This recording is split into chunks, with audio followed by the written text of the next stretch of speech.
In a previous video, I talked about the trunk space and how much was available inside of the Tesla. And I showed dimensions and measured it out and showed you what it looked like. The question is, how much actually fits in there? Because knowing the dimensions and the way it lays out is helpful, but how much can I actually put in there? So let's take a look at that and see what we can actually put inside our Tesla.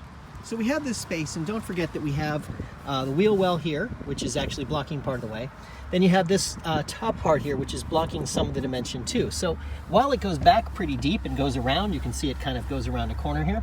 It doesn't go quite as deep as you might think, and it's a little bit awkwardly shaped. So we need to figure out what we can put in here. So let's try it out. So let's see if we can get 3 rolling bags inside the car. I've got one larger size rolling bag and then 2 smaller ones. And I'm gonna see if I can fit them all in here. I'm gonna start with the largest one and I'll set it in and see how it fits. Now I'm gonna try and put it on its side to see if I can make it work that way. Nope, not enough room to actually do it that way. I'm gonna have to lay it down. So I'll lay it that way. And then I will get one of the smaller bags and hopefully there'll be enough room next to it to put it in there. I've never done this before, so this is kind of new for me too. I'm gonna go ahead and set it in. It fit in really easily right next to it. I'll take the third bag and I should be able to put it right on top of one of the other bags. The bag on the left, the bigger one, is a little bit taller, so I might not be able to put it there, but I should be able to put it on top of the one on the right.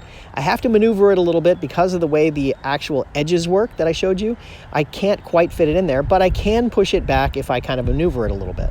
So I've got so much room left, I'm gonna add a couple of more duffels in here because I've got more room.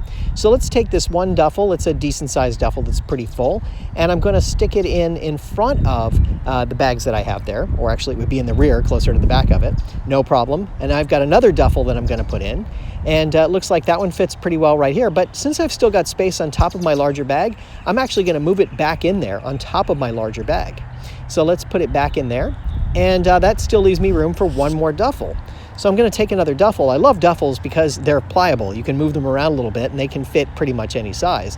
But I'll take this other duffel and I will put it right back in here in the space that I still have available, and that should allow me a little more room. So that's a fair number of bags that I'm getting fit in here, and this worked out pretty well. I didn't think I was gonna be able to get that much in here, but I certainly can.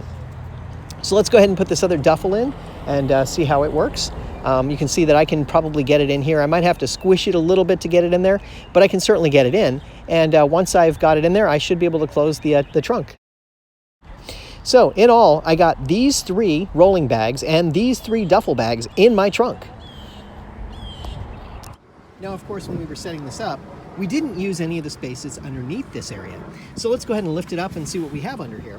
And remember that we probably could have put 1 or 2 more of those duffel bags underneath here.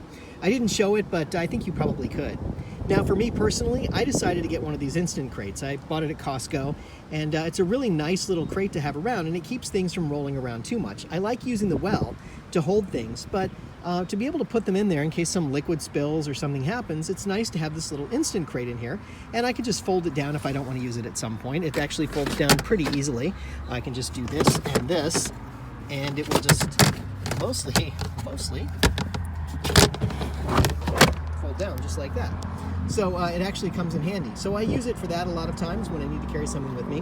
When I do have it fully extended, this top part doesn't close quite right. It just sits up a little bit higher than it should, but it's almost imperceptible. You probably didn't even notice it and wouldn't have if I hadn't pointed it out. But it works out pretty well underneath. So sometimes I extend it, sometimes I don't. But I certainly could have put a couple more duffel bags right underneath here if I wanted to. And then my front space, I usually carry my backpack for work in there, and I will also put a couple of other things in there from time to time, so it's good for a couple of groceries and some things like that. So if you're taking a longer road trip, it's really not so bad at all. It's got plenty of space. It's got a surprising amount of space, more than you would think.